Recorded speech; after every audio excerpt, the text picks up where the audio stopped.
Hey Paul, thanks for coming in today. Really good to catch you up after our last session. Just to let you know, I've copied John into this video as well, so he can see the stuff that we're trying to work on. Image on the right was the first session we had in November. Obviously today's was the second session. So some of the stuff that we don't like in your original motion, don't like your posture. Don't like how sat back you are. Don't like how far back your tailbone is. So we've done a little bit of work on that, and that'll be work in progress, but a little bit straighter in the lower body.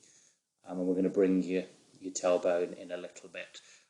The big red flag is the amount of lead wrist set. So at around left arm parallel with the floor, very little wrist set angle, and at the top of the swing the club stands up very vertically.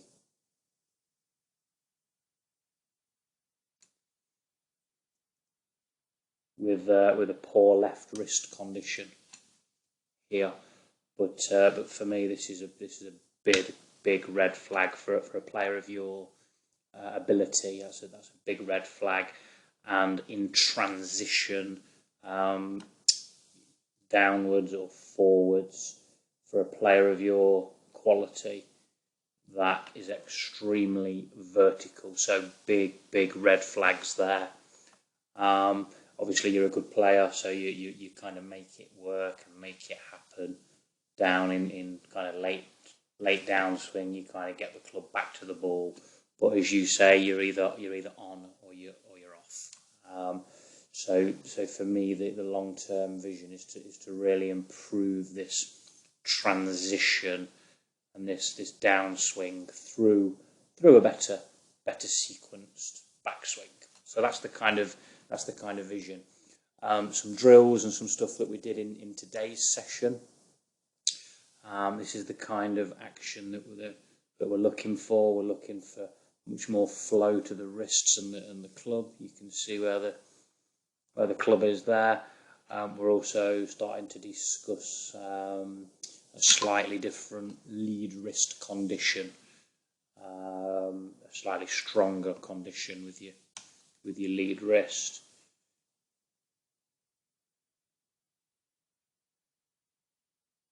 So this is the kind of look that we're after, having the shaft laid down more.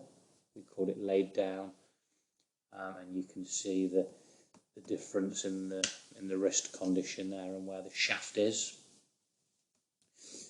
And then we can get to work on transition, letting the hands work back outwards and laying the club back in early downswing and transition. You can see the hands working outwards.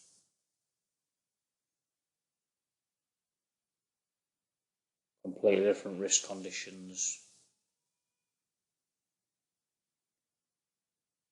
You're going to get much more speed from here. You're going to, as the head kicks back out towards the ball, you're going to utilise a lot of late speed. And obviously you can see the benefits in early downswing, the shallowing of this shaft. Okay, keep working with John. Keep up the good work, and it'd be cool to get some feedback in a few weeks before we meet up again in about a month. But that's the vision, Paul. I hope this has helped, and stay in touch. Cheers, mate.